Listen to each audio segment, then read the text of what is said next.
শুধু তার মুক্তির জন্য আসি নাই, আমরা অবশ্যই তার মুক্তি চাইছি, কোনো প্রশ্ন আসে না।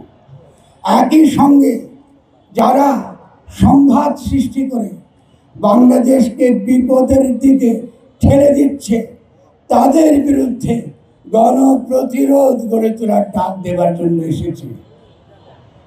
কারণ আমরা বলেছি হিংসার মাধ্যমে নয়, প্রতিহিংসার মাধ্যমে।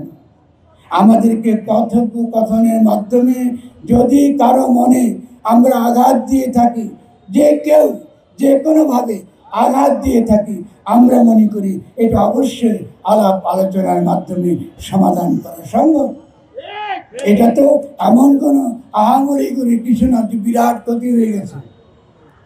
একটা প্রশ্ন, যারা আজকে বাউলদের বিরুদ্ধে বলছেন একটা বাউল ধরা জবাই করা বলছে, আমি প্রশ্ন করতে চাই, আপনার ধর্ম এত ঠুনকা কেন? আপনার মধ্যে কি ঈমান আছে না নাই? যদি ঈমান থাকে, এক তুচ্ছ আবুল সরকার আপনারই ঈমান নিয়ে চলে গেল, নিয়ে গেছে আবুল সরকার, ঈমান নিয়ে গেছে, এটা কোনো কথা হলো?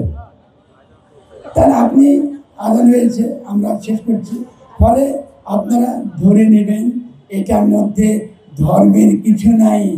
এটা বাউল বলা ধর্মের বিরোধে না, এটা হচ্ছে ফ্যাসিস্ট শক্তির বিরুদ্ধে বাংলাদেশের জনগণের লড়াই।